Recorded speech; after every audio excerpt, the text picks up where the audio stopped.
Good morning and again welcome back to my daily blog. তো আমরা সেদিন চলে গিয়েছিলাম ধুরন্ধর দ্য রিভেঞ্জ দেখতে, আর এতদিনে মেবি সবাই দেখে নিয়েছে, আমরাই অনেকটা লেট করে ফেললাম।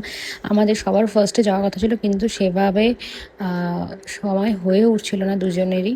তো ফাইনালি সময় বের করে আমরা এই ফ্রাইডে গিয়েছিলাম দেখতে। আর আমরা গিয়েছিলাম কোচবিহার জয়া সিনেমাতে। আর আমাদের শো ছিল 1টার, কিন্তু আমরা ঢুকেছিলাম 1:10, মানে হলে গিয়ে ঢুকেছি 1:10। তো তখনও মুভি স্টার্ট হয়নি।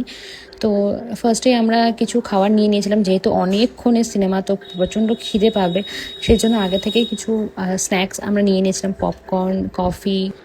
তো আমরা ঢুকতে ঢুকতে মুভিটা অলরেডি স্টার্ট হয়ে গিয়েছিল, আর এখান থেকে আমরা দেখা শুরু করেছিলাম। আর সত্যি বলতে ধুরন্ধরের অনেক কিছু ক্লিপ আমরা আগেই অলরেডি সোশ্যাল মিডিয়াতে দেখে ফেলেছিলাম। তো অনেকটাই জানা ছিল যে কি হতে পারে কি না হতে পারে। জানি না মুভিটা কার কেমন লেগেছে, কিন্তু অনেস্টলি বলতে আমার ধুরন্ধরটাই বেশি ভালো লেগেছে ধুরন্ধর দ্য রিভেঞ্জের থেকে। এখন অনেকেই অনেক কিছু কমেন্ট করতে পারে, বাট আমার সত্যি বলতে ধুরন্ধর 1টাই বেশি ভালো লেগেছে এটার থেকে। সিনেমা শেষ করে আমরা তাড়াহুড়ো করে বেরিয়ে গিয়েছিলাম, কেন কি অনেকটাই লেট হয়ে গিয়েছিল।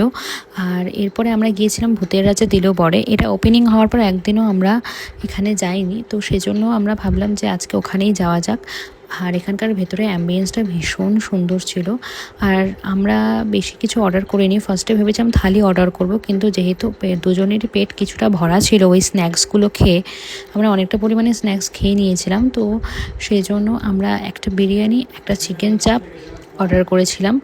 আর বিরিয়ানিতে কোয়ান্টিটি অনেকটাই ছিল, একটা দিয়ে এমনি দুজনের হয়ে গেছে, সেজন্য দুটো আমরা অর্ডার করিনি। ফার্স্টে ভেবেছিলাম যে একটা আসুক, তারপরে যদি মনে হয় যে লাগবে তাহলে পরে আরেকটা অর্ডার করা যাবে, কিন্তু একটাতেই এতটা কোয়ান্টিটি ছিল যে আমাদের দুজনের ওটা দিয়েই হয়ে গেছে।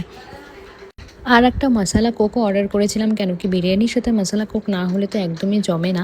তো সেজন্য একটা মশালা কোক অর্ডার করেছিলাম। আর বিরিয়ানিটা খেতে সত্যি দুর্দান্ত ছিল, যেরকম বিরিয়ানিটা ছিল সেরকম চিকেন চাপটা ছিল, অসাধারণ খেতে ছিল। আর আমার তো বেশ ভালোই লেগেছে।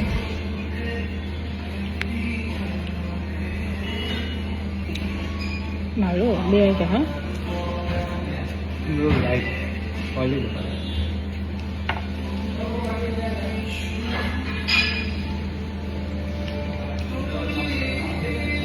খাওয়া দাওয়া করে আর আমরা একটুও লেট করিনি, সোজা বাড়িতে চলে এসেছিলাম। আর আজকের ব্লগটা এতটুকুই থাকলো, তোমরা সবাই অবশ্যই জানিও ব্লগটা কেমন লাগলো। সবাইকে টাটা।